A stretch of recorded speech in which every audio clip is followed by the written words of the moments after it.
'cause I spend all my days here. You would too, if you knew what I know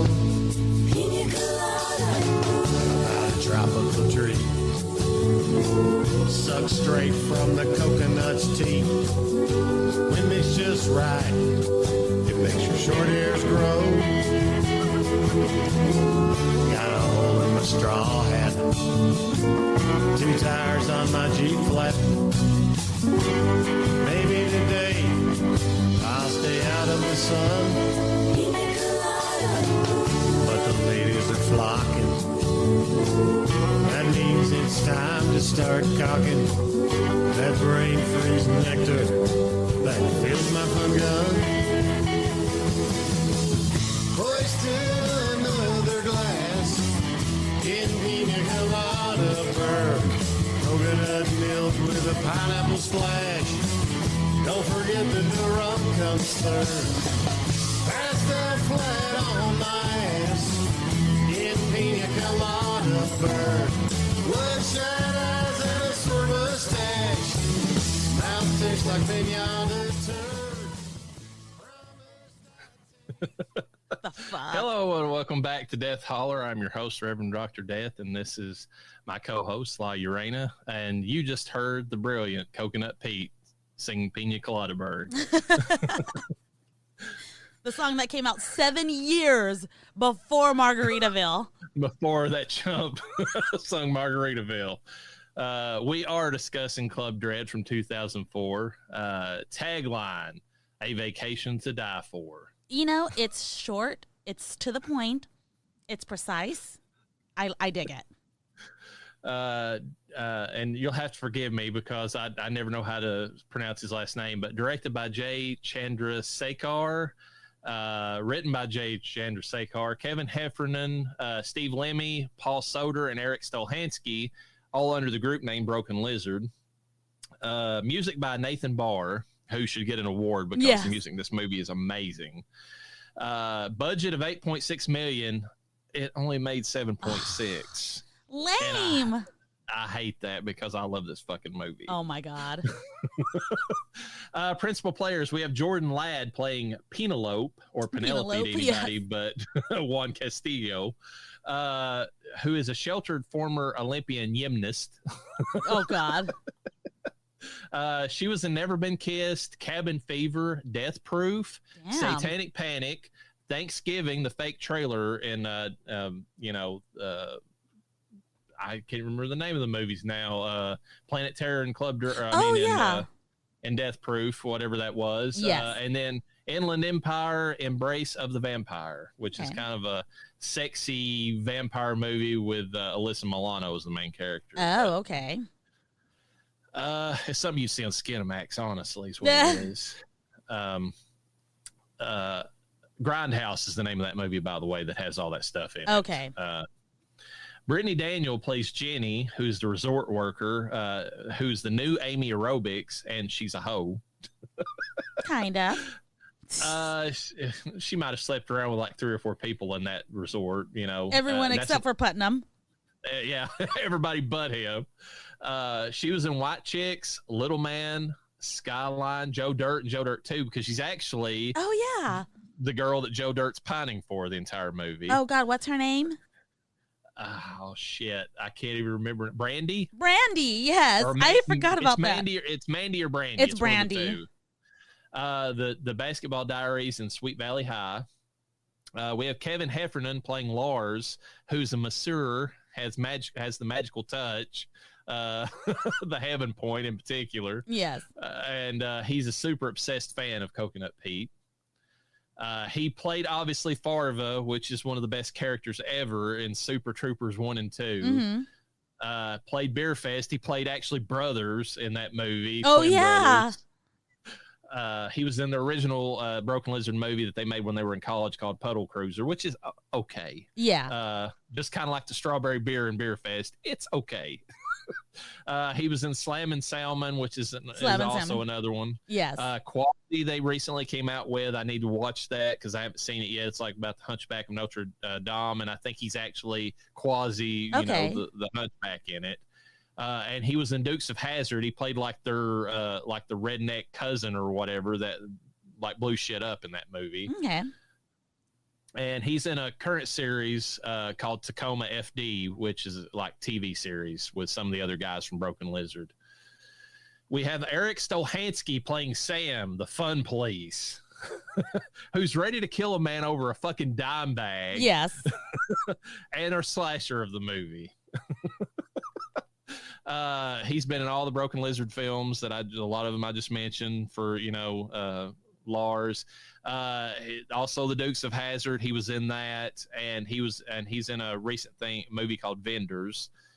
Dan Montgomery Jr. plays Rolo, who is an asshole who scored a nice 3-way. I don't know how this guy got those 2 hot chicks. I guess because I guess they just like that kind of guy, but he's seriously, there's nothing to him at all. Well, I think that because they're all on this fucking island, just debauchery all over. I think that also it's implying that there's stuff in those drinks, so they're taking, ecstasy, if you will. There's a whole fucking scene with everything. They're getting it from Dave of all people. Yeah, he's throwing it out there. So they're throwing it out there with whoever. He was also in the Dukes of Hazzard at one point. That's one of the other. He's been in some other stuff, but that's like the main thing that I saw that he was in. Yeah. Tanja Reichert plays Kelly, one of the blonde hoes that's with and a hole for Rolo. Yes. She's also a resort worker. She was in Scary Movie, so that's interesting. And then Kiss Kiss Bang Bang. She was doing some Kiss Kiss Bang Bang in this film. Oh yeah, she was for sure. Elena Lyons plays Stacy, who's the brunette hoe. She's given some head before she loses her head. Yes. She's done a ton of TV. Julio Becor plays Carlos, who is also Dirty Cal, or Dirty Carlos, I guess, and then part of the kitchen staff. Richard Pereyo plays Cliff, who's Dirty Cliff, who's a piece of fruit in a Pac-Man maze. Yes. Been a producer on a bunch of different projects. So he was a producer that they brought in just to film a scene, basically. MC Gainey plays Hank, a former FBI agent specializing in serial killers, head of security for Coconut Pete's Tours and Pete's BFF. He was in Wild Hogs, Con Air with our great Nicolas Cage, Django Unchained, Justified, Lost, The Haunting, and Beer Fest. He played the priest at the beginning of Beer Fest, which is a pretty funny scene. Lindsay Price plays you, who's primarily in the movie because of her name. There's a lot of jokes around that. And she's also one of the resort workers. She was in All My Children, like a ton of All My Children episodes. And then Beverly Hills 90210. Sam Levine plays Dirk, one of the resort guests. He was in Not Another Teen Movie. That kid. The one that was making fun of Putnam through most of it. He was in Not Another Teen Movie, Inglourious Bastards, and Wet Hot American Summer, the movie, the prequel series on Netflix, and the sequel series on Netflix. Jesus. And he was on Freaks and Geeks, which is where a lot of people, remember him from. Bill Paxton, late great. Yes. Plays my favorite character that he ever played in Coconut Pete, who is a legendary musician, but don't get him confused with that other hack. Yeah. Of course, he was in Aliens. Game over, man. Game over. Frailty, which we will review. We will review because did we not already cover that during Demon season? Did we cover Frailty? Oh my God, I'm going to be so embarrassed if we did. We might have. I don't. It's kind of a mix between that and like human. There's horror, another one. Yeah, I don't know that we did. I'm gonna look it up right now, so you can continue. But yeah, I remember I was making a push for Frailty. Near Dark, Twister, Weird Science, Apollo 13, Nightcrawler with Jake Gyllenhaal, which is a really good human horror movie. Predator 2, Next of Kin, The Terminator, Streets of Fire, Mortuary, and Stripes. Bill Paxton has been in a ton of stuff. And I don't think we've done Frailty. I just searched in our podcast. I think if we did, I think it was mentioned as like maybe we mentioned B it. movie, but I wouldn't be opposed to coming back to it as a human horror movie. But I love Coconut Pete in this movie, so he's great character. I'm so glad they had him in this because I haven't seen him in forever, and it was nice to see him in his glory again. You know, and you could tell he had fun playing this character, like a lot. Paul Soder plays Dave, the DJ, Pete's nephew, who is always lit, like he is on E 24/7, ready to go. Yeah. He's also been in all the Broken Lizard films, and he's in Tacoma FD. Jay Chandrasekhar plays Putnam, who's the British twat, tennis player, and a cuck because he doesn't get any ladies in this movie. He's been a director on a lot of stuff, a lot of the Broken Lizard films in particular, which he's also starred in. But he was also like Goldberg's Community, like he directed episodes of that. He was involved in Dukes of Hazzard. So he's been in a lot of stuff. Yeah. Actually, there's a scene in Dukes of Hazzard where him and Eric Stolhansky reprise the roles from Super Troopers. Yeah. They basically show up and have similar lines. And then Steve Lemmy plays Juan Castillo, who is the resort worker who got busy with Penelope, and he's a goat fucker. Oh my God.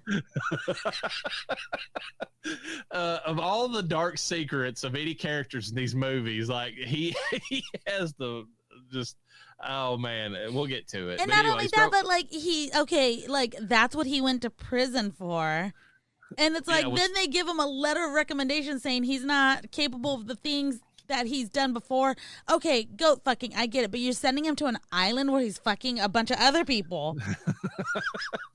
And he doesn't believe in condoms. Oh, yes. They're against his religion.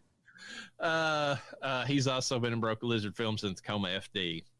So, synopsis. Coconut Pete's Pleasure Island is the place to go when you want to get away from it all and live out your most hedonistic fantasies.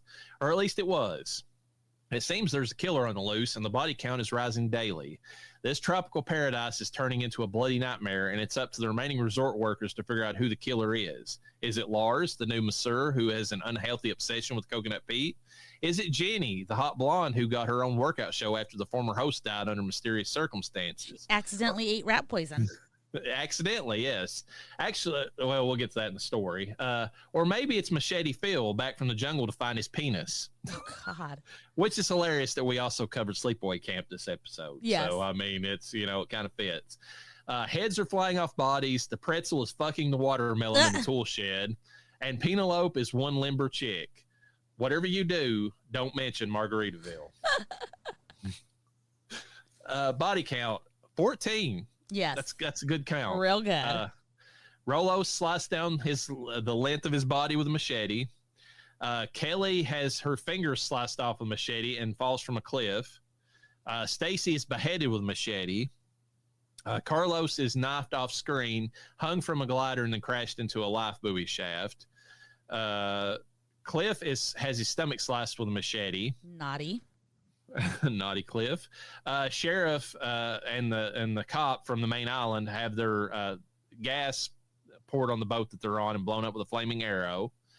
Hank has his throat sliced with a machete, and then he's buried in the sand. Yu is killed with a machete. Dirk has a TV thrown in the pool and electrocuted. Coconut Pete is hung from the roof by a rope. Dave is beheaded with a machete. Putman has machete thrown into his chest and then he's hacked apart. Juan has his stomach sliced up with a machete and then drowns. And then Sam is torn in half with a rope by the boat, thrown into the water, and then drowned finally. Or is he? Yeah. Quotes. Juan, you want to know what I did? You want to know what I did? I, Juan Castillo, went to jail for having sex with a goat, all right? What do you want me to say? We lived on a farm, and I got lonely. We were just a couple of stupid kids. But Oh, God. you don't recognize that pun until you've watched this movie enough. Putman, with disdain, what kind of man has sex with a goat? And then Juan, hey, I used a condom. Jenny, who had sex with Juan, you told me they were against your religion. Juan, I need to find Penelope. I'm sure you all understand. Yeah. Juan, after interrogating Penelope by having passionate sex, I may need a few more hours to pump her for information. Oh my God. Hank shows a nasty scar on his stomach. Hey, I was in Nicaragua, Junior, when you could stuff your intestines back in your pockets and walk 20 clicks to an aid station after a knife fight with a guerrilla drug lords, then you talk to me. Oh my God. Which I love because that's like the perfect parody of like the badass in all these like horror movies, you know, that immediately gets their ass killed, you know, by the killer. Yes, right? I knew that was going to happen. Coconut Pete. If it isn't too much to ask, have sex with a guest, because some of them aren't bad looking. Like, everyone on that island is, like, perfect body. Like, I was like, there's no fucking way. If you're going to an island to have sex, that's not what you're going to see. You're going to see the average-looking motherfuckers where our stomachs hang over a little bit, and fucking we got cellulite, and there's not an ab inside. We don't have abs. We have flabs. Yeah, Dirk is like the most average of all the people. I mean, you could probably argue those two guys that keep talking about having sex with everybody are pretty average, but like Dirk's the most average of all the people on the island. Other than him, like everybody's hot. You know, basically. Like, what the fuck, dude? That's not how it is. Sorry. Juan, who's very upset. Pete, you and Hank are dead. And then Coconut Pete, why? What did we do? And then Juan's like, no, man, you and Hank are fucking dead. And then like Coconut Pete, you threatened me because you are, you little hairless dog. And then Juan, puta, just come and look. Yeah. That is where they literally only put you as the name for a character in this movie just so they can have lines like that. Putman, you've manacled me to my deathbed, you Piccadilly whore. Yes. Jenny, regarding Coconut Pete's song Naughty Cow, our lives depend on us interpreting the dumbest fucking song I've ever heard. And then, of course, Coconut Pete responds back to that. It's like, well, tell me how you really feel. Don't hold back. Island guest, after hearing Machete Phil's story, wait, you're telling me that there's some totally deranged dickless dude running around out there? Dave, all I'm saying is don't go in the jungle alone if I can help it. I don't go in the jungle alone if I can help it, because you can hear him, and I've heard him crying out, where's my penis?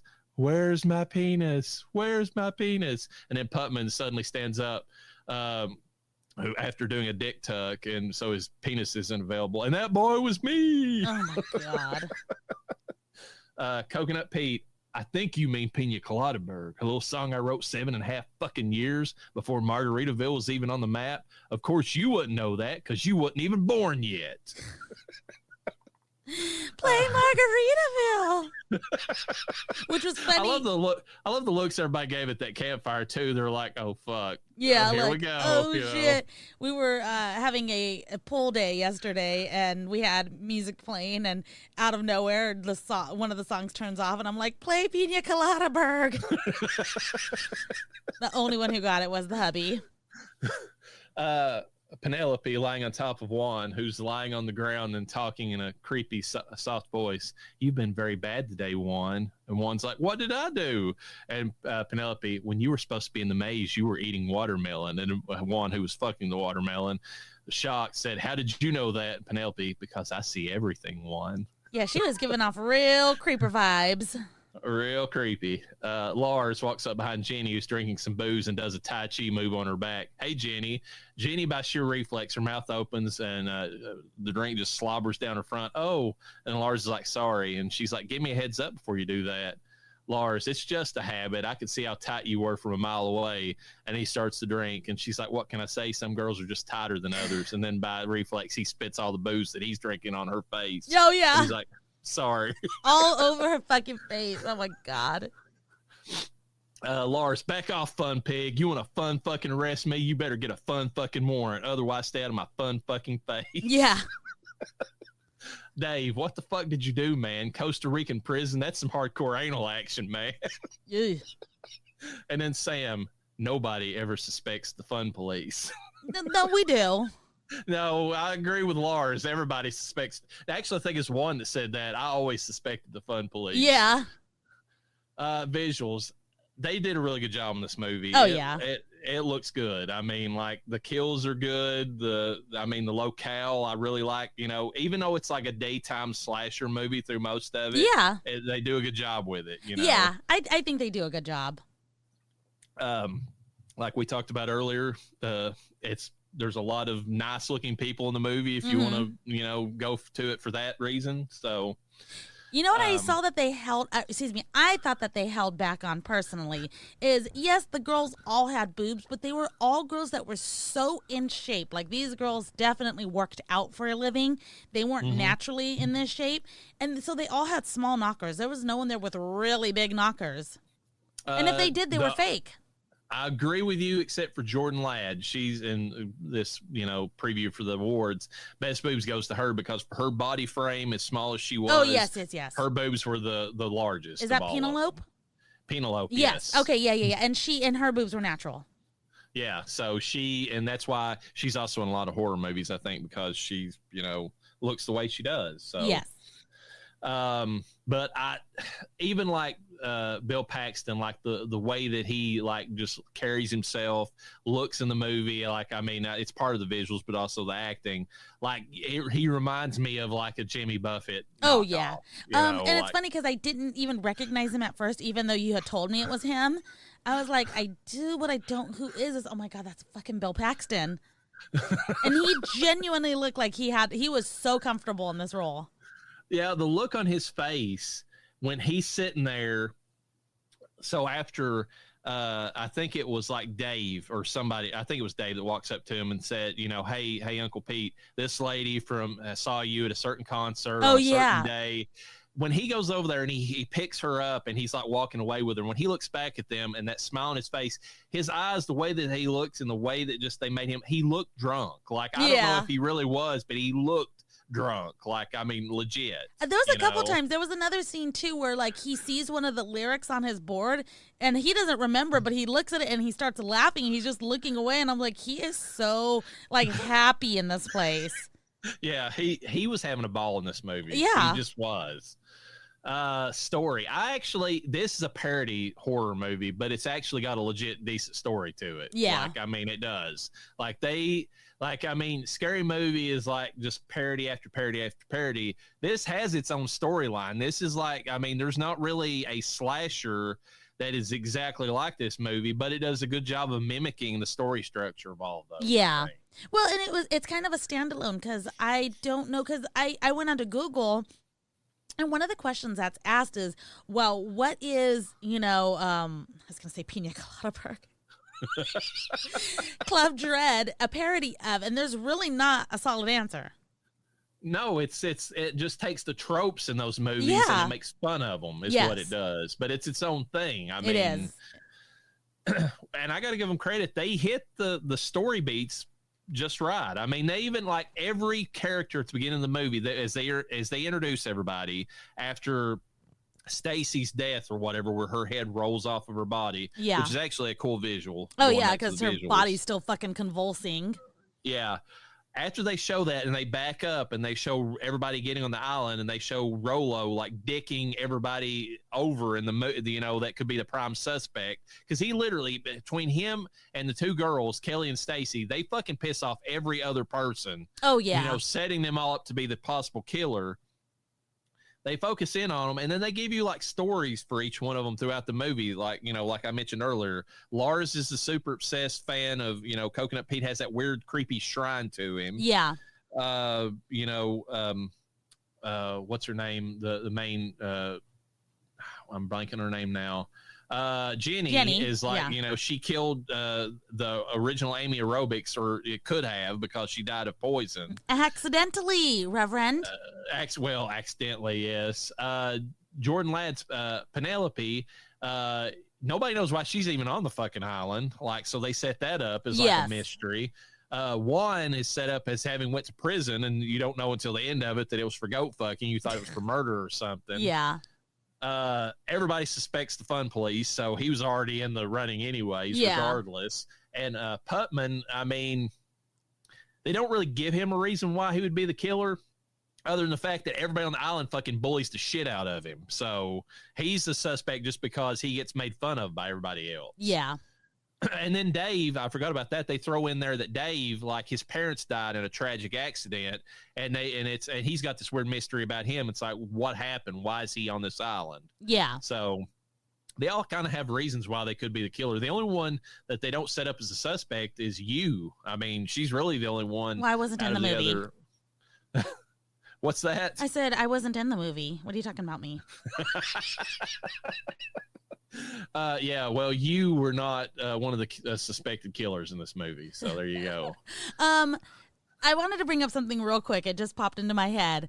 At the beginning of the film, when they're about to have the threesome, the failed threesome, if you will, and the girls start running, and first they're shirtless, then they have their bikini tops on, then they have one of them has a full-blown shirt on while they're ready, like within seconds. Did you notice that? I didn't pay attention to it, but I mean, you're right. They probably didn't care. They probably, because like I said, they were making fun of the tropes or whatever. Yes. So like, I figured it was intentional. Errors. No, I figured it was intentional. Like, let's fucking make this look stupid. Yeah, because a lot of cheesy horror films have continuity errors. Yes. Like that. And not only that, let's make it stupid, but like you're hoping to see these girls run fucking topless. And that's not at all what happens. Well, yeah, they subvert that expectation. Something else that they bring up in this that's in a lot of horror movies, a trope, is whenever you lock away one person so that they're eradicated as like a possible, like suspect. Yeah. But then that person disappears mysteriously. Yeah. They do that with Lars. Like, there's no way that he could have got out that fucking window. It was too small.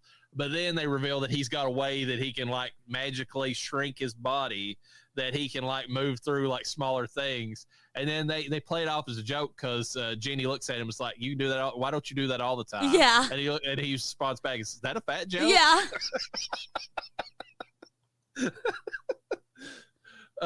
But I mean, I don't know. They do a good job of just hitting that. Of making their own movie, but parodying like how the other movies are set up to be. Yeah.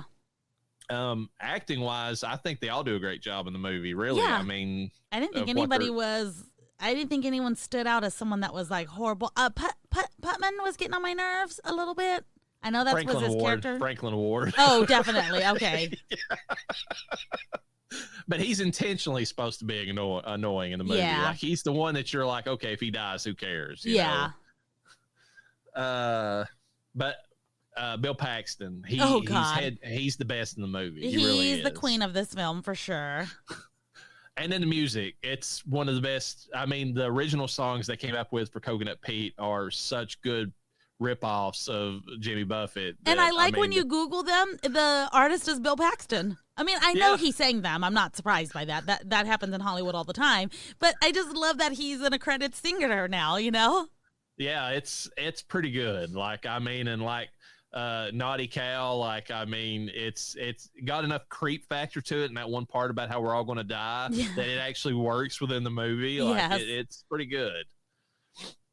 Anything else you want to say about that before we get to the trivia? No, let's get into the trivia because more stuff will come up as we're talking. Broken Lizard screened the film for Jimmy Buffett, who was so amused that he requested permission to sing some of the film's original songs on one of his live tours. Oh, shut the fuck up.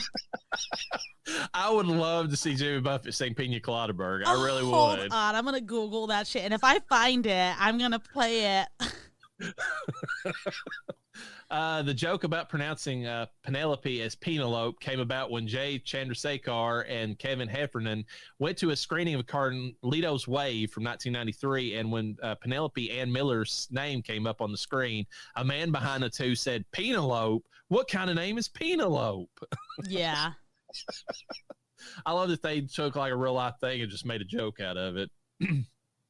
In the DVD commentary, it is explained that the line, how many of you knew that he was uncircumcised and smell of oranges, was a line included in the script to see if anyone was really reading it before the film was greenlit. Oh, my God. Apparently they didn't. They were just fucking around with people.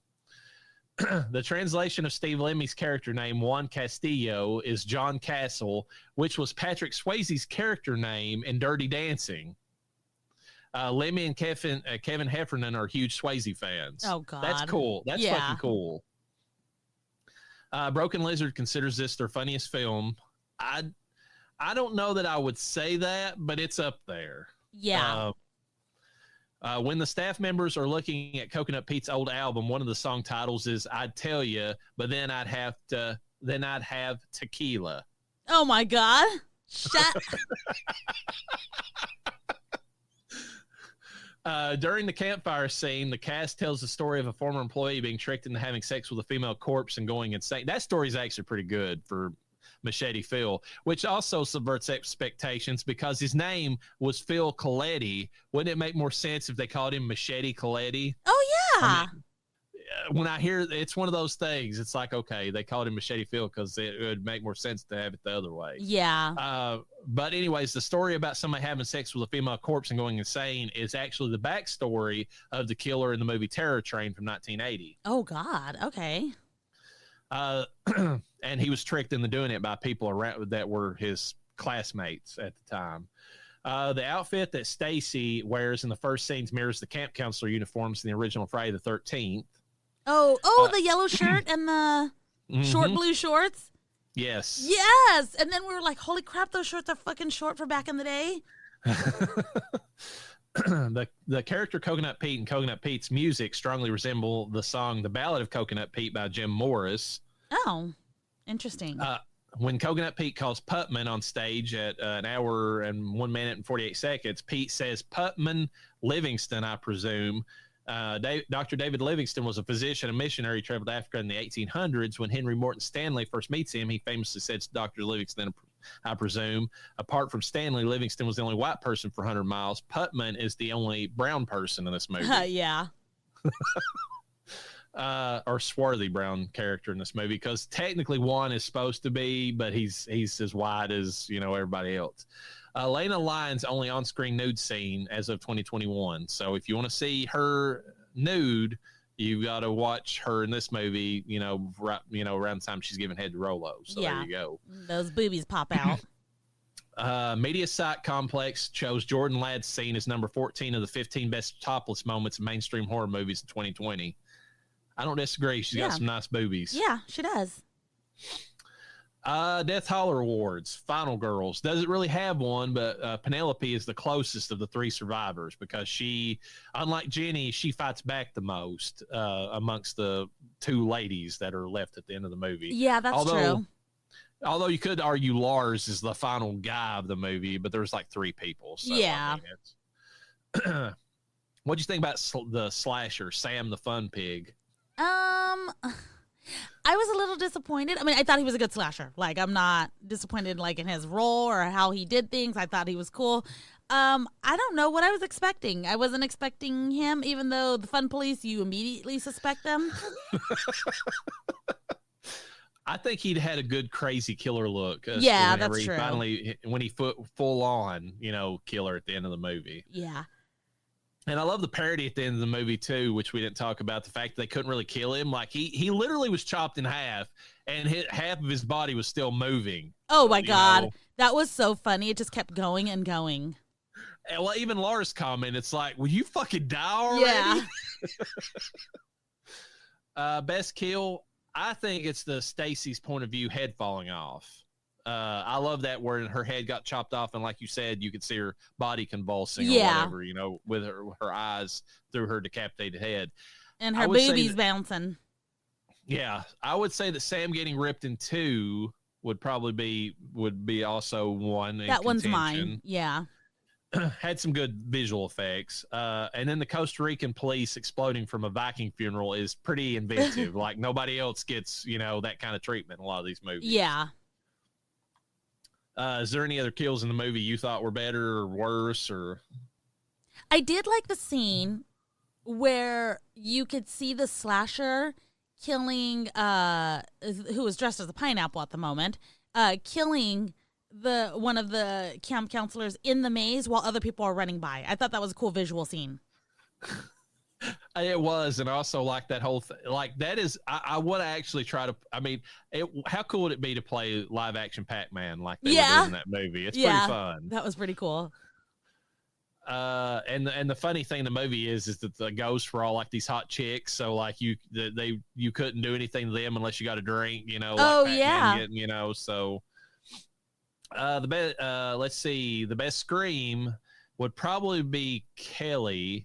But I'm going to give Jenny an extra nod for having the best massage sounds, if you know what I mean.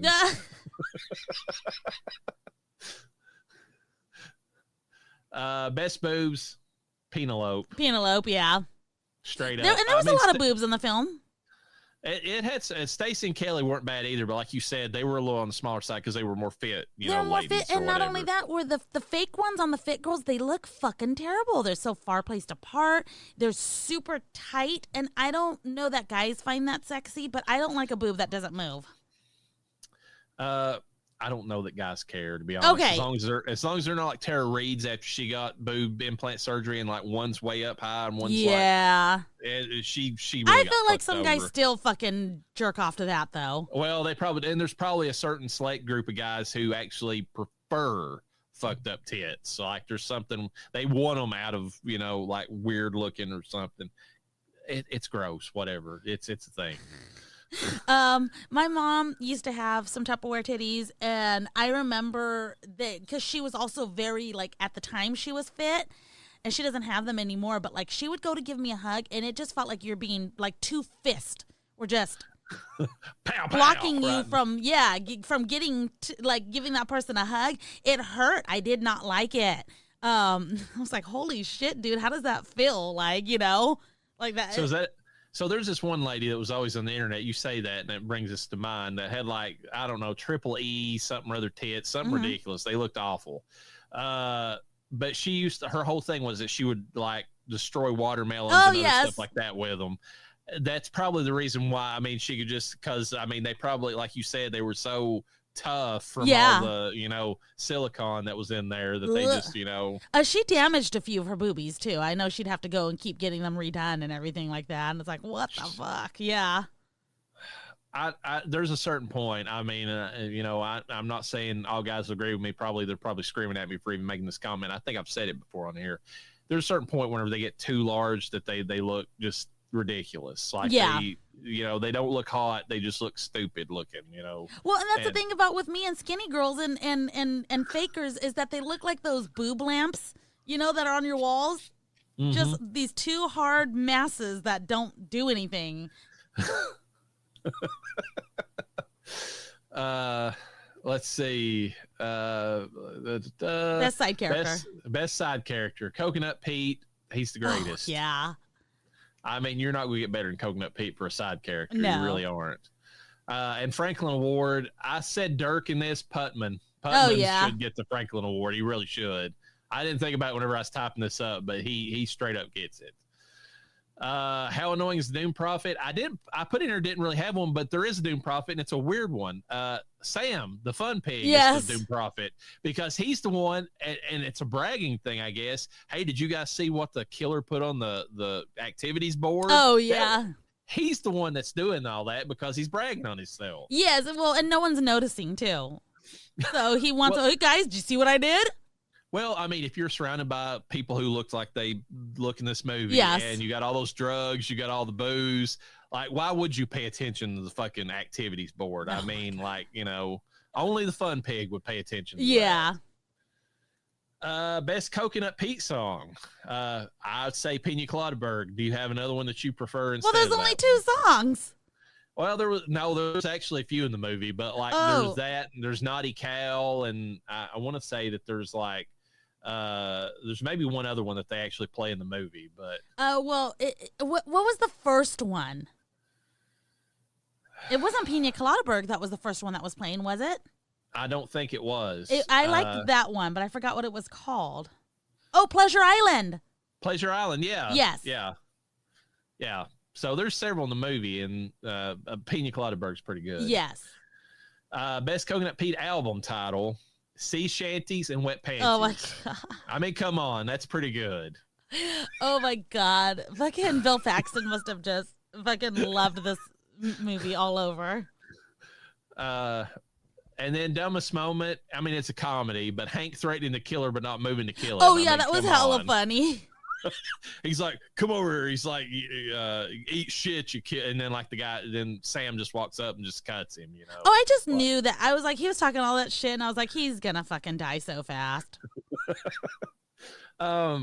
Just reviewing the movie before we move on, like I legit like I think this is a fun horror comedy. Like, oh yeah, I love this movie. Like I really do. I've never seen it. This was my first time watching it. Well, not most people have it. That's the reason I wanted to bring it up on the podcast, because like it's so underseen by everybody. It's like, I mean, you mentioned it, like even people who like Broken Lizard stuff. I mean, you mentioned Super Troopers, like I love it, and they always mention Beer Fest, and I'm like, have you seen Club Dread? And they're like, what the fuck's that? And I'm like, oh, dude, watch Club Dread. Like seriously, watch it. And if you like Bill Paxton, you'll want to see Club Dread. I feel bad because this film, it did not get the credit that it's been due. And it got horrible reviews. Yeah, I mean, I don't know what people were. I think after Super Troopers, people were expecting a straight comedy movie. Yeah, and this does have. I mean, it's a comedy movie, obviously, but it plays into the horror. I mean, it really does. So, and some people are not into that, and I don't know if maybe that's what turned them away. But like, as soon as after Super Troopers, I was like, I want to see what Broken Lizard has. And then when I saw this, I'm like, I'm sold. Whatever they come out with next, which was Beer Fest, I'm like, I'm ready for anything to come out with. Yeah. So, I mean, I think like we talked about, it makes fun of those movies, but it's its own horror movie. Yeah. Like and I think that's the reason, I mean, honestly, when we were discussing I Still Know What You Did Last Summer, I feel like of the two island slashers. Oh, yeah. This is heads and tails. It's gotta be, movie. Oh, definitely. Better acting too. A lot better acting than that movie. Like people actually look scared. Yeah, well, and also the songs are better because I mean, look, the songs you had, and I Still Know What You Did Last. Well, yeah, Jennifer Love Hewitt's song, it did not go with "I Know What You Did Last Summer." It didn't fit at all. No, or I still know, I should say. But yeah, great movie. Go out and check it out if you haven't. I mean, I know some people don't like horror comedies, and that's fine, but I know people don't either, and for those people, you fucking suck. I don't understand why it's like, well, I don't like to laugh whenever I'm watching a scare. It's like, what's wrong with you? Like, comedies and horror movies are some of the best like genres out there. When the two mix, it's like peanut butter and jelly. Come on, it's like, it's like a Reese's peanut butter cup. It's perfect. We just reviewed Child's Play. And I know for the most part, we reviewed the 3 of the scariest ones of the series. But even Chucky has his fucking one-liners. And you laugh. Well, even, I mean, Freddy has his one-liners. Yeah. I mean, who doesn't laugh every time Ghostface fucking eats shit? Because he eats shit really good. Like... Well, I mean, I want to know who doesn't laugh. I mean, because there's comedy in Scream. Yeah. Who doesn't laugh at that scene at the end, which is my favorite line in that movie from Stu. It's like, you fucking stabbed me too hard, man. I think I'm dying. Yeah. Like, if you don't laugh at that, there's something wrong with you. Like, I mean... It's like, you can laugh in a horror film and it can still be scary. Trust me. Well, and that's the thing. Some people, like, I was seeing this like on a list of like HHN or Halloween Horror Nights. There's like somebody made a compilation of like the different personality types like in haunted houses, and I fit one perfectly. That's the bemused observer. Like I'm sitting there. It's like I'm not really scared, but I'm like, you did a good job, dude. I like what your energy was in that. And then like I'm looking around. You got me, pal. Yeah, and I'm looking around at the design of the house and admiring what they put into it. There's one that they had on there, which is the chuckler, who's the one who can't deal with the stress that they're under, so they have to laugh it off. So comedy, I mean, laughter actually goes with fear because that's some people's like, that's their fight or flight. Yeah. So I the people who hate horror comedies, whatever. I mean, you're totally. I mean, like. Ghostbusters, Gremlins. I mean, what's wrong with you? Those are some of the best movies out there. Okay, but Reverend, like when you're going through the HHN houses, what is your opinion of the people that are laughing their asses off? Are you amused by it, or are you like, shut up? I'll be honest with you. I've not really seen that so much. I've seen it in horror movies, and they annoy the fuck out of me. Yeah. Like if it's a straight horror movie and they're sitting there laughing like a hyena because they can't deal with the movie, dude, watch this at the house. I don't want to hear your laughter is destroying my attention. That's true. In the moment. I'm trying to think of what Nona and I were laughing at. Oh, there was a couple. Well, I know we laughed in Evil Dead Rise a few times. But I think it was like stupid things that had happened that I was like, well, you fucking deserved that, you know? That happens in a lot of movies. We laughed a lot in Scream. And then I'm trying to think Haunted Mansion, but Haunted Mansion is a non-scary movie. So, you know, and it's more of a horror comedy too. Yeah. I mean, I would say more comedy than horror, but it depends on the movie, how they balance that. Exactly. But yeah, I mean, good. I both recommend, and I think we'll both recommend this next one. So, Hot Tension, Haute. I'm just kidding. Haute. I don't know. I'm joking. Tension, aka High Tension from 2003. Tagline: Someone is hunting everyone around her. I like that. Actually, if you read into that, it's a double entendre meaning, and it actually hints at what the movie's about, and that's even better. Yes. That's why I think that's a really good tagline. Directed by Alexandre Aja, who we talked about in the last episode, who directed the Hills Have Eyes remake. Oof. He's in. I mean, if you want a vicious movie or a brutal movie, you get Alexandre Aja. He does the job. Yeah. Written by Alexandre Aja and Gregory Levasseur. Music by Francois Edu Chanfran. Good Lord. These are French names. I'm not going to get them right. Budget of $2.5 million. It only made $6.8 million. I wonder what it made worldwide. I think that might be worldwide. Oh, okay. You put USD, but obviously. Okay, never mind.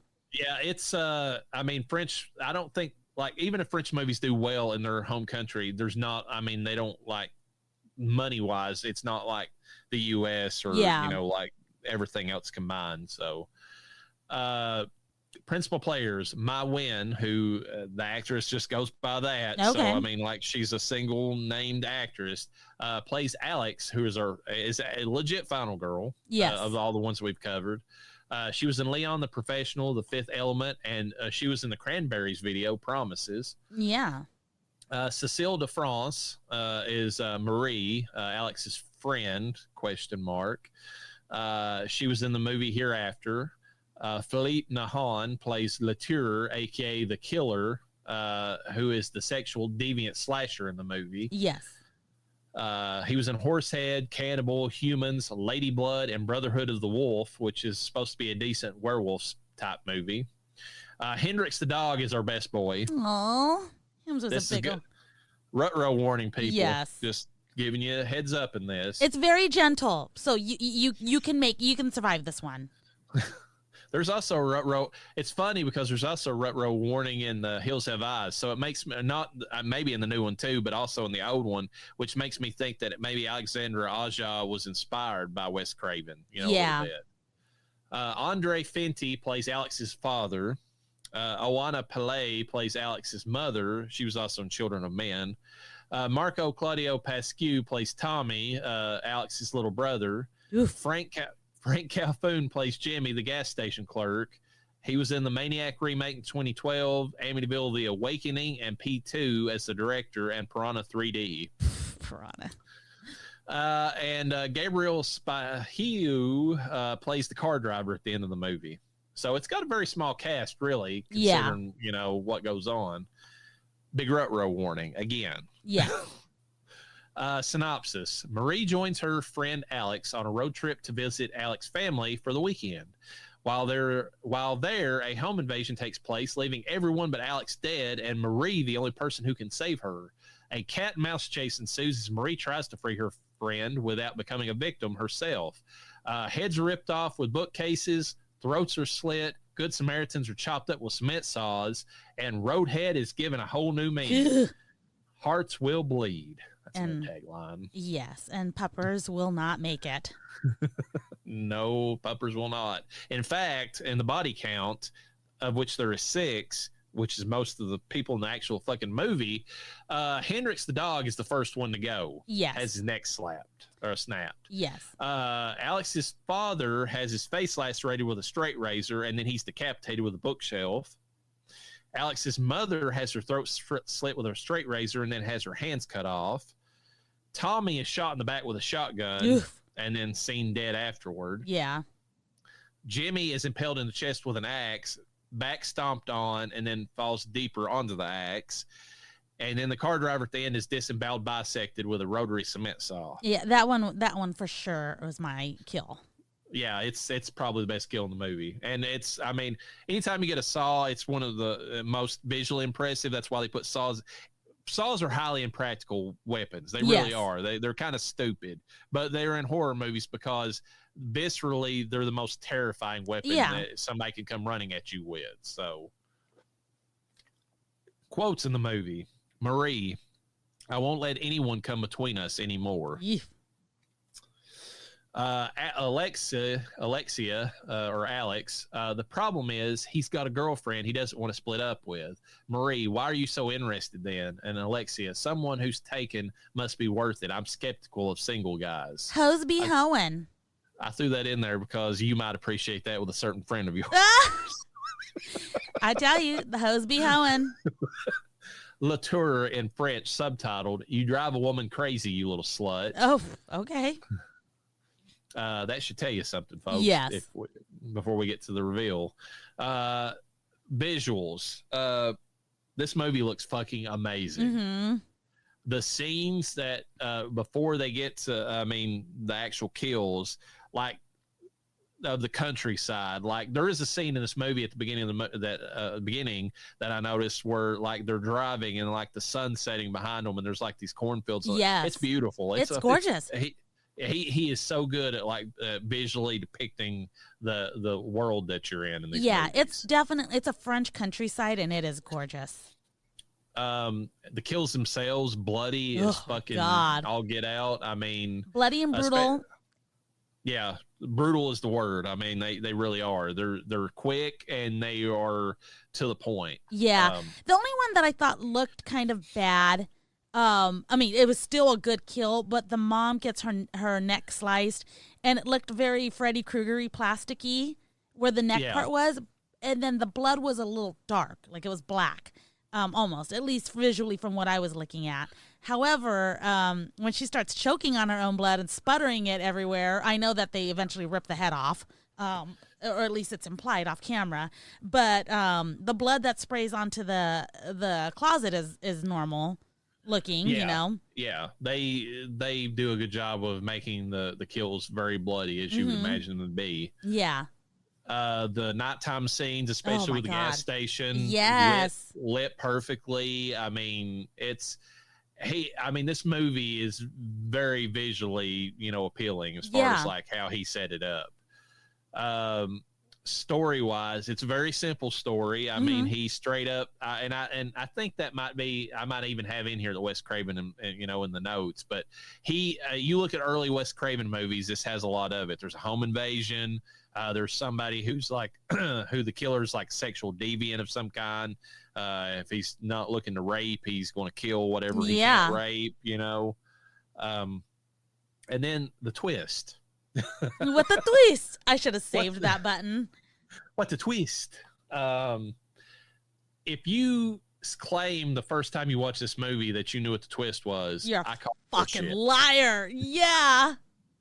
There is not a point until the movie actually tells you what's going on that you in any way suspect, because this movie is told from an unreliable narrator. Yes. Like somebody pointed out, and I saw this like on a review of it, and they were ripping this movie apart. They said that the twist makes no sense because there's a scene in the back where Marie is helping Alex try to free herself while somebody's driving. Who the fuck is driving?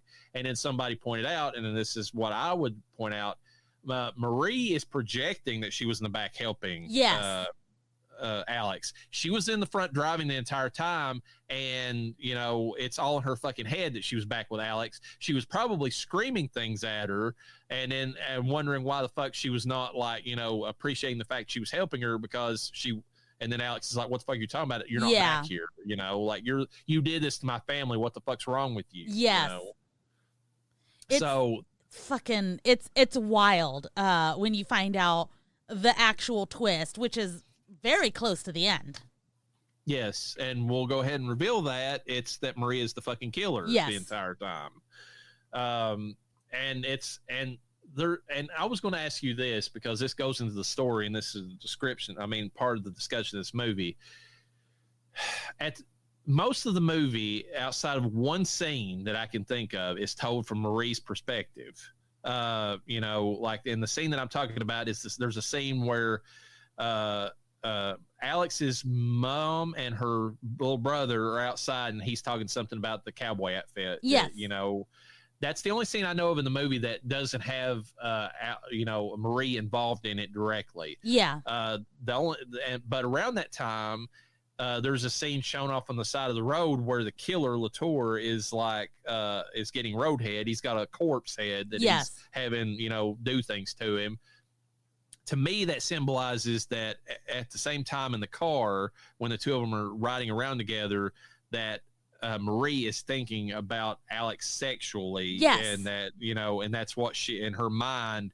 That's how she's her split personality is dealing with. It's the only way I could explain it because at first I was like, this doesn't make any sense. No. There's a guy and there's a truck and that whole scene, and I'm trying to be like, no, it's not. Marie's not the killer. She's the killer, and she's fucking imagining these things. It's all from her distorted perspective. Yeah, and it makes sense. A certain part of it makes more sense when you rewatch it, because that's what I talked to you about. It's totally different when you rewatch it knowing the twist. That whole time that she's hiding upstairs, she's not hiding upstairs. She's hiding inside of her own mind. Yes. She is watching the death, and she's seeing stuff that shouldn't be happening if the movie's told from her perspective. But it is told from her perspective, and she's seeing it because she is an unwilling participant in her own body, basically. Yeah, and oh my God, and she sees everything, and she sees it as brutal, which is cool because that's what we came here for, The one thing that I found interesting, and that's what we are here for, is the kills. I mean, the thing that I found interesting was she had a relationship with that store clerk somehow because he knew her. When she walked in there as Latour, he was talking to her like a normal. I mean, assuming that part's not in her head too. When Latour is talking to the guy at the gas station, they seem like they're on friendly terms. So she knew this guy. Well, can I give you my idea of what I think what was going on? Okay. What I think happened is I think she really did jump into the station like she did and say, call the police, the way that you saw it when she first gets in there. And then I think her personality switched. And then she turned to the killer, and he's like, oh, my God, this girl's fucking crazy. And he's trying to play along with it to kind of keep her calm. That would make sense. Okay. Yes. Now, the part after that I was going to bring up is that in the movie, she loses Alex and she loses Latour, and she has to fall behind them in the sports car. That's weird. What I think's happening in that scene is I think that her mind, she's trying to separate from the other personality, and she's dropping behind. The separation is her way of trying to consciously deal with it. Yeah. But then and then toward the end of the movie, there's a scene where she catches up with the killer, but then he disappears, and then he ends up behind her, and then he runs her off the road. I think that's she was trying to distance herself from the other personality because she was having trouble dealing with what was actually going on. And at the end of the movie, the other personality intruded upon her, and then she had to deal with it at that time. And it looks like she gets the upper hand on that other personality, but just like in all the other, slasher movies, the killer comes back and takes over again. And that's how you end the movie, is Latour is Marie, Yeah. No, I agree. And I didn't think about that because I was wondering when I was reviewing clips last night and everything to kind of go over it again, okay, did I miss anything? And I did see that, and I was like, okay, I just don't. you can't get into someone's brain like that. They have to be able to explain to you how, why, and everything. But it's like, it's so cool to see how crazy someone is that they think now they're being followed when literally the whole time they're actually driving the vehicle. Like, how are they functioning this vehicle while they're also thinking that they're in another vehicle being followed at this point? It's insane. Can you imagine? It's totally insane. And when something I just remembered is the point of the movie where it pivots is the scene, and it makes total sense when you rewatch it, is the scene where Marie has went outside to have a smoke. She's sitting there on the swing. She looks up and she sees Alex, who's, the only moment of nudity really in the film, is having a shower. And you can tell that she gets excited by it, physically. And then the next scene, it cuts back down and Marie's gone. She disappears. Yeah. That's whenever the other personality took over. Yeah. I mean, it doesn't make sense until you rewatch it and you see that. So. Yeah, when you have the perspective again. It's there's a lot in here. There's a lot of how things are shot. There's a lot of how it's being narrated. Well, visually, I guess, because it's not actually physically being told, really. And what you see from the other characters and how they are reacting around her. It is. And this is a weird one, too, and I want your opinion on this. She is masturbating with music on in her headphones while Hendrix is getting snapped apart. And whenever the dad first comes down there, I know that's when her personality's been split off, but that's kind of weird that the violence occurs when she is getting off in her mind. It is, but it isn't. I mean, having listened to thousands, if not more, podcasts, serial killer podcasts, sometimes that's the only way they can get off is with violence and murder. I mean, I'm not saying it's out. I just want to know your opinion on what you thought that meant. I didn't know.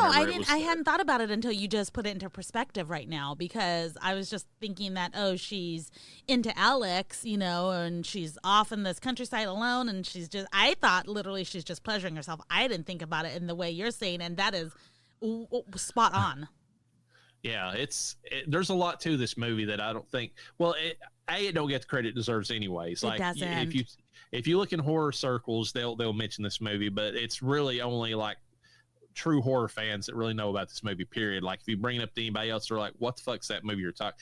This and Frailty are the two movies that, like, if you mention them to somebody, they have no clue what you're talking about. Yeah. Which is insane. I mean, it's funny too, because there's so much bad that is said about this movie. I guess it also mimics, and I don't know if you have this in your trivia or not, because I don't want to get too much into detail, but it also mimics a book by Dean Koontz, I think. I'm not sure. Yes, it's in the trivia. Okay, so I won't. I'll get to it, but there's a whole rights issue that came up. Yeah, which is hilarious how it was handled.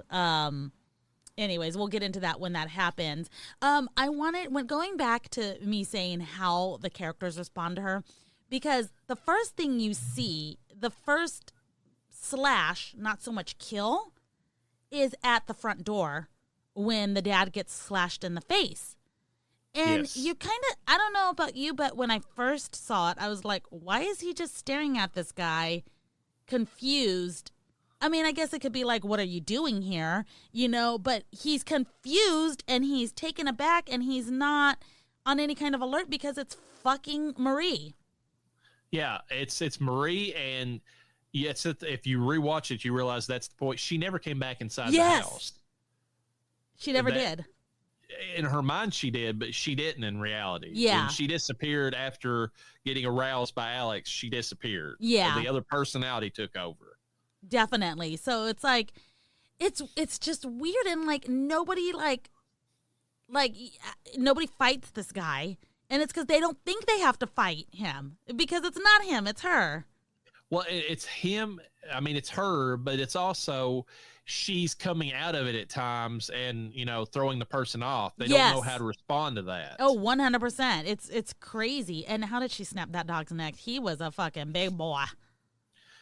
That's always the problem with screen killers in particular. I mean, with those tiny little female killers in screen, how do they do half the shit they do? That's true, yeah. But the scene where the mom is like staring at Marie in the closet and realizes she's in the closet but doesn't say anything, you know, when you rewatch it, you realize it's like, no, she's staring at Marie as she's getting her throat sliced, you know, and you know, like incomprehensible horror. She's like, why are you doing this? Yeah. She's not staring at the one that's in the closet like, you know, please help me. Yeah. You know, but that's how Marie takes it from internally, you know. Yes. So fucking wild.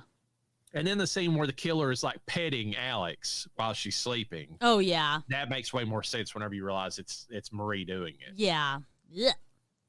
Acting wise, I mean, granted, the kid probably not the best child actor I've seen. No. He's only in it for a few minutes. Yeah. The two parents barely in it. The guy at the gas station's okay. The guy at the end is okay in the car. But the main leads, the Latour, the actual actor who played him, Marie. I mean, that's a great killer that he plays. Yeah. Marie herself, phenomenal. Marie is great in this movie, and Alex. I mean, the three main people, they knock it out of the park, and that's really all you really need in the movie, anyways. Yes. And music, the music is actually catchy in this movie. It's got like that French pop music going on, like, and it doesn't fit, but it does. I don't know how to describe it, but it really does fit because she's psychotic, and it makes sense that she would think that just lovey-dovey French music is playing when in reality, you know, she's committing these brutal kills because it's not her. It's all in her mind, so that's what's playing in her head. It's just her world, and we're just dying in it, you know? Yeah, basically. Trivia for the movie: the camera used during the car attack scene got so much fake blood on it during the shooting that when it was being used on another film later, fake blood oozed from it during the focusing of a shot. That's hella fucking funny. According to Alexander Aja, the scene where the Marie hides from the killer in the gas station restroom is an homage to a similar scene in Maniac from 1980. Okay. The shot where the fake blood splatters the camera lens during the murder of the driver was actually an accident, but the shot impressed director Alexander Aja so much that it was left in the film. The graphic shot was cut from the theatrical release, though, but it was stored for the DVD release. Boo. The film is set in the south of France, but it was shot entirely in Romania due to budgetary reasons and the availability of similar locations. Okay, so the Romans are cheaper. The only studio filming done was shooting the scenes between Marie and Alexia inside the killer's truck. The studio itself was merely a garage. Okay, whatever saves you that money that you didn't make back. Cécile de France did most of the stunt driving during the car chase through the woods. That's pretty good because, I mean, that's a pretty decent car chase, actually. And speaking of that, what did you think of Marie as her look? I mean, she obviously had the butch look going on, but I think there's something interesting in her in the sense that you can clearly see the feminine with it, too. I think she's way prettier than fucking Alex. She is, and that's and it kind of fits the character because the duality of it. She's so feminine in appearance, but then she's got that butch side to her. That's how you can kind of believe that she's Latour at the same time. And I'm sorry, but she has a fucking killer body. She does. No pun intended, but seriously, yeah. The location used for the exteriors of Alexia's house was actually a dilapidated mill that the production cleaned up and dressed for the film. Okay. According to director Alexander Aja, 4 different locations were used for Alexia's house, but the set dressing and editing make it appear as one location. Okay. Here you go. Influenced by the Dean Koontz novel Intensity, director-writer Alexander Aja had read the novel prior to making Hot Tension. Despite the similarities, Koontz later elected not to pursue a plagiarism case because he found the film so puerile, so disgusting, and so intellectually bankrupt that he didn't want his any association with it that would inevitably come if he pursued an action against the filmmaker, as quoted on his website. So he was so disgusted by the movie that even though he was clearly plagiarized, he let it go. I don't think he should have said anything at all. Because if I hear something like that, I want to go see it now. Yeah. Like, it's so disgusting, so vile. Dean Koontz is saying that, sir. Have you read what you've written? I just think of him as poor man Stephen King. Yes. I have a hard time not thinking of him as that. So yeah, so I mean, I think it's hilarious how he said that and how other people are kind of agreeing with it. And it's like, have you watched the movie though? It's good. It's really good. He should have took credit for it. Yeah, or been exactly, or like, I don't know. That's something I'd be like, I would be upset if that film was made off of something that was similar to what I've written, because I would have been like, that's the better version of what I just did. I would have been pissed. Yeah, I mean, the least he could have done if he wanted to grift off it a little bit is say, inspired by the story Intensity should have been put on like all the DVD copies or something. That way, people will be like, I want to read the book, That is the kind of immediate attention I would want if I wrote a horror book. Like, oh, see this vile and disgusting film? Oh, if you like that, you might like my book. It's a little bit lighter on the loafers, but Alexandre Aja and Gregory Levasseur are childhood friends and made this film as an homage to the old school horror films of the 70s and 80s that the two would watch together growing up. So I really think that Wes Craven had a huge impact on this guy, Okay. Probably why he agreed to do the Hills Have Eyes remake, to be honest. Shot in 36 days. Fuck. The scenes in the woods were particularly rough for stars Cécile de France and Mai Wen, as both were supposed to be barefoot and the weather was quite cold. Yeah, it looked cold, so... Cécile de France trained with a Thai boxer to get in shape for a physically demanding role, and it shows. She's fit. Yeah. Yeah, she is. The overalls that the killer is wearing the whole time say Aja and Ferrers on the back. The director's name is Alexandre Aja, so that was kind of a throwback to him.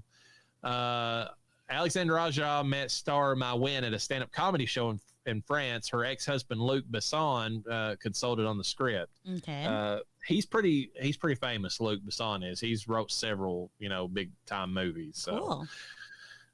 Due to high impact violence, the movie was SPIOJK indexed in Germany. It had to be edited to secure the FSK 18 rating, which I guess that means that it was like the highest, you can't watch this type movie index, and they had to really edit to get the rating down. In March 2023, after nearly 20 years since its release, the movie has been deleted from the Index B list, and FSK would eventually give the uncut version of the movie not under 18 rating a month later. So, wow. And I thought France was a lot more liberal in terms of what they allowed people to see. Well, that was in Germany, so... Oh, okay. I really thought it was France. I thought they were a lot more liberal. Maybe it's just nudity and not so much... Yeah. After a certain war and certain things happened, Germany had to go on the defensive against violence. Yeah. Final girls. What do you think about Alex? Okay. Well, Alex is not pretty. No, just kidding.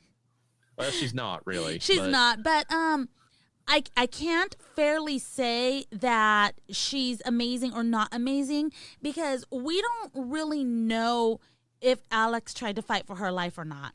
To give her that, like, she survived, like, we get it, she made it, she did what she had to do, but we're unfortunately only getting it from the distorted, killer's perspective. Yeah. She might have fought a lot more, or she might have been just as scared and weirded out as she was. I think it makes more sense that she was scared and weirded out, because this was a friend that she brought.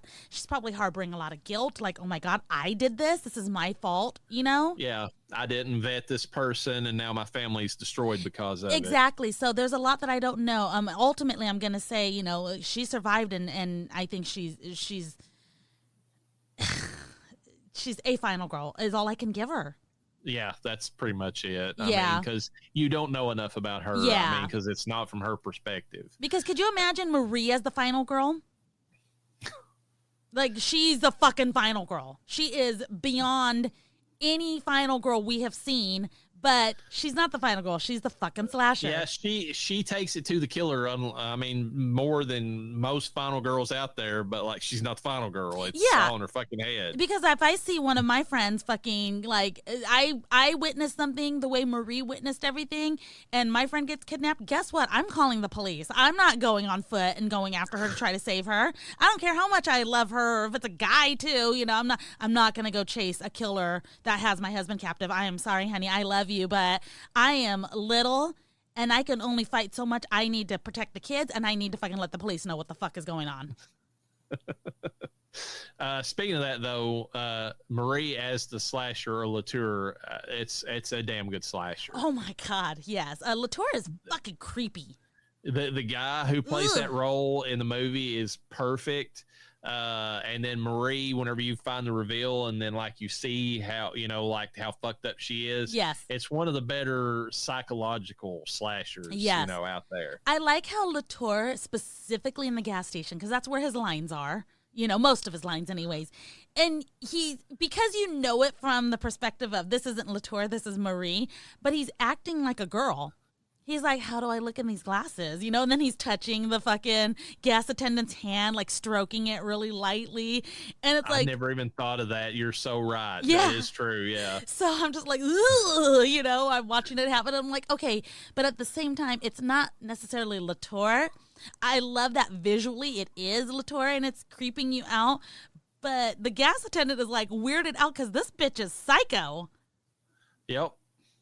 So. And then, like, it's and just the way that he looks at her too, or in her mind, he looks at her whenever he's over there and she's hiding off to the side, and he's getting the liquor that she requested he get as Latour, and like and I don't know, it there's a lot to it, psychologically. Yes. Best kill, I think it's the head getting. Well, I agree with you on the scene at the end with the saw. That's a good scene. Yeah. Also, the scene where the head gets smashed off of the bookcase is pretty damn good. Yeah, I mean, it is. I'm not going to take that away from you. Mine is for sure the saw, just because there's so much blood and gore. Yeah, and it's so visceral hearing that saw like rev up too, Yeah. Best scream is, of course, Alex, because she does the screaming in this movie. Oh, yeah. She also gets the best boobs because she's the one that shows her body in this movie. That's true. Best good boy, Hendrix. Yes. He's definitely best good boy. Franklin Award. I don't know if you can reply that to anybody in the movie. Everybody dies off so quick, they're not even there long enough to be annoying, really. Yeah. How annoying is Doom Prophet?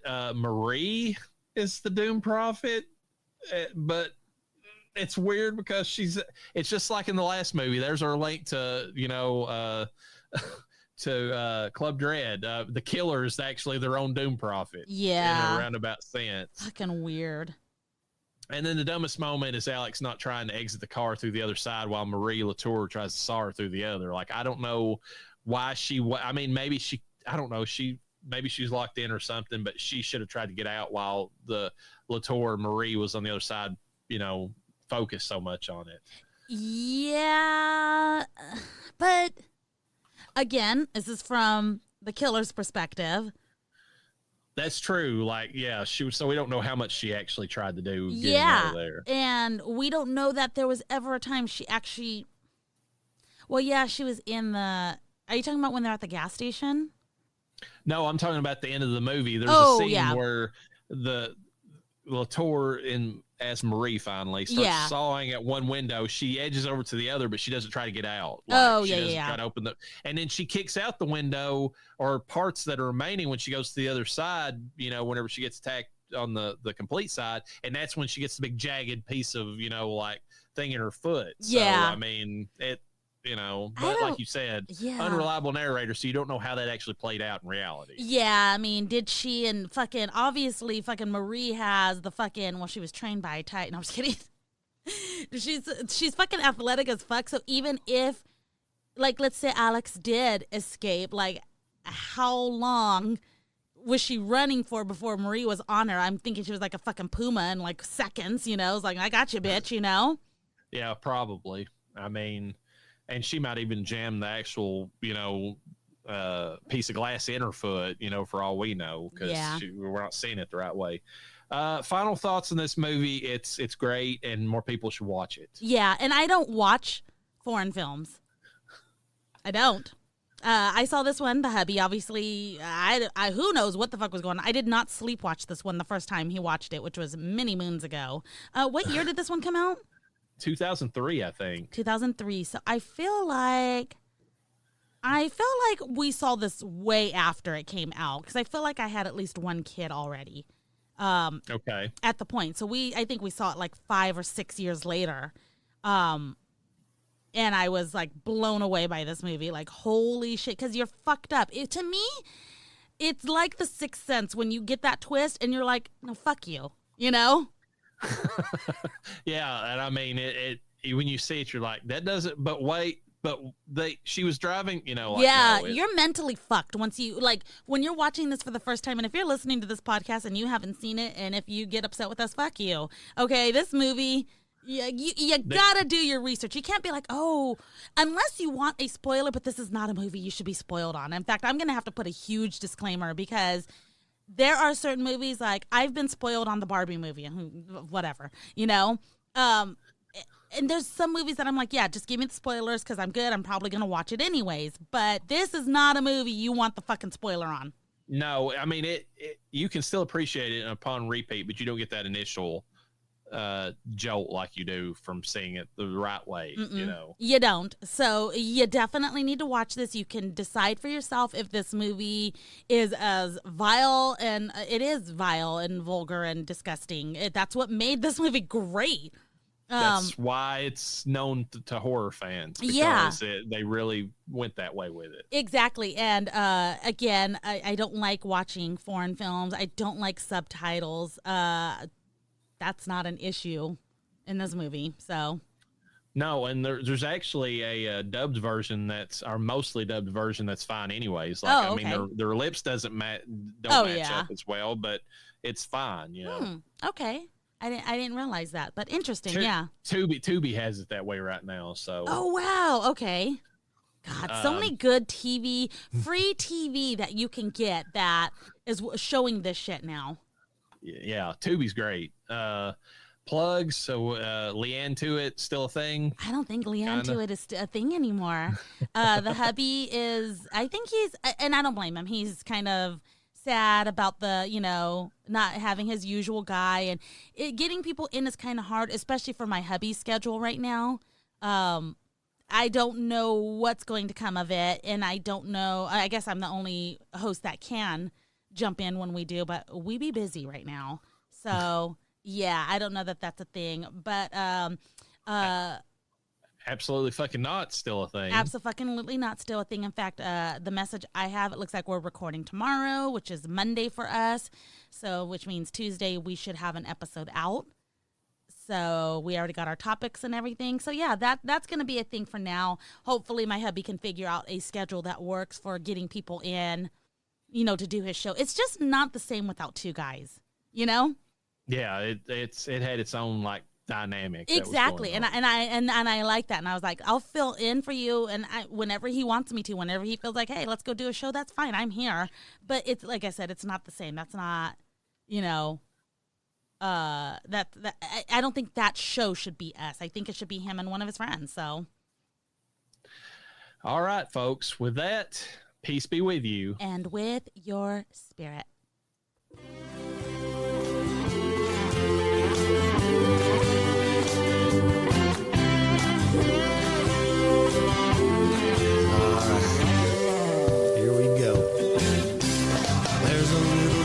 Where the sun sleeps late and pulls himself a shot of tequila. It's a little place called Pleasure Island. That's where I'd like to feel ya. It's easy to find just beyond the last wave. Dolphins and whales are mating. Sail all day and all night and take a hard ride. That's where I'll be awaiting. Pleasure Island, island of pleasure. No need to stop and think. Pleasure Island, a beautiful treasure. Come on down and have a drink.